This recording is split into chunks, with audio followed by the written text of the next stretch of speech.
All right, welcome back to the KnivesFast channel, and today we are going to review a knife I did an unboxing on the other day. This is the Ryder Denim Micarta work knife.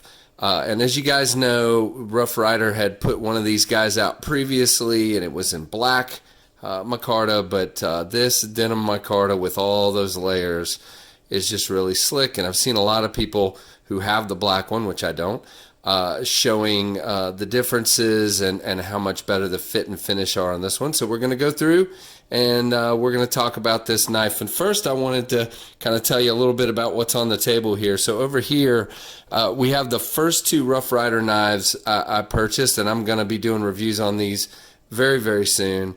This is the buckshot bone Barlow and the blue smooth bone canoe. And the reason I bring them up is for years for me, a slip joint was just a bottom of the pocket knife. And I always had more of a newer knife, up on a pocket clip in my pocket. And in the bottom of the pocket, I typically have my Leatherman Micra and something like this, this Buck Stockman.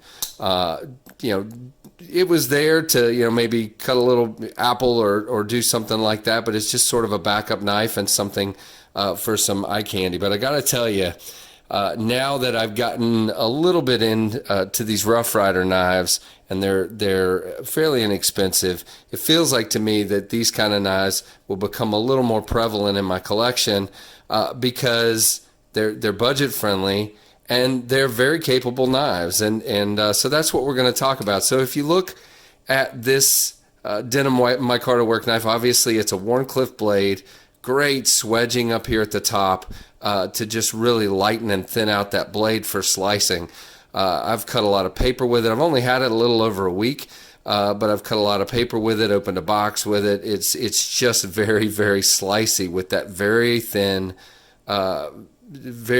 blade stock, as you can see there.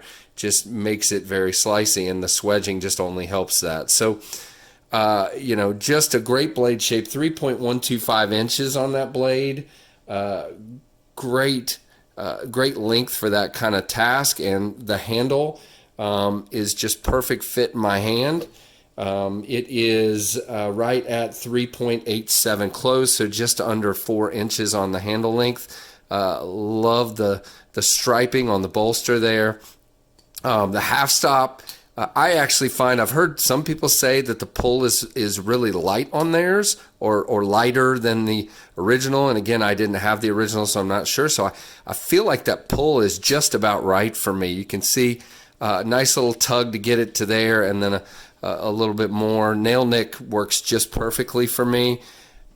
Got just these gorgeous denim micarta handle scales, silver stainless steel pins, brass liner in there. Just really good looking knife. And then when you take into account that you paid less than $20 for this guy, and you look at the fit and finish of how tight it fits up against the bolsters, there is no gapping in mine whatsoever. I've heard other people show little minor things, but to me this is as near to perfect as you can get. The pins are flush.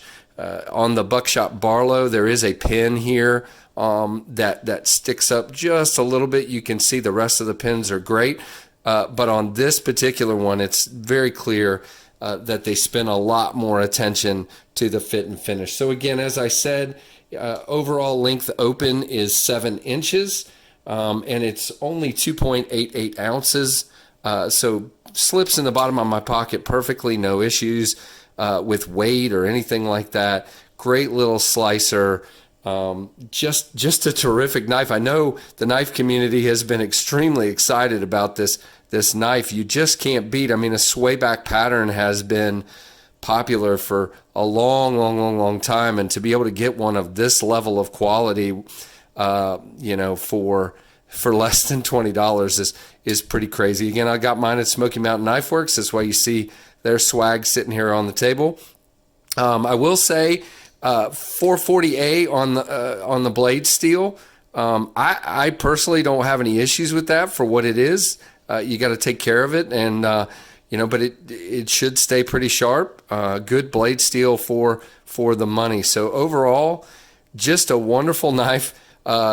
Just very, very impressed. Oh, by the way, I didn't mention the lanyard tube. Again, very clean there. No jagged edges, no issues there whatsoever. So just very, very impressed with the knife. I will be carrying this. As a matter of fact, I have carried this every day this past week, and I will be carrying this quite often. And again, been, rather than always having the Buck Stockman, which for years that was almost always in the bottom of my pocket, I've been varying it up also with the buckshot bone and this really cool blue smooth bone canoe. Again, reviews coming up very soon on those two. So it's a great compliment for me to my main pocket carry, which today is the Wee Banter, but we're not here to talk about that. So again, thanks for watching. I hope you enjoy it. If you have any comments, I've really, really enjoyed, picked up a lot of subscribers this week, and I've enjoyed getting to talk with a ton of you on the unboxing for this knife. So I'd like to keep that conversation going here on this review. If you haven't subscribed, please consider doing so. And I thank you so much for your support. And thanks for watching the KnivesFast channel.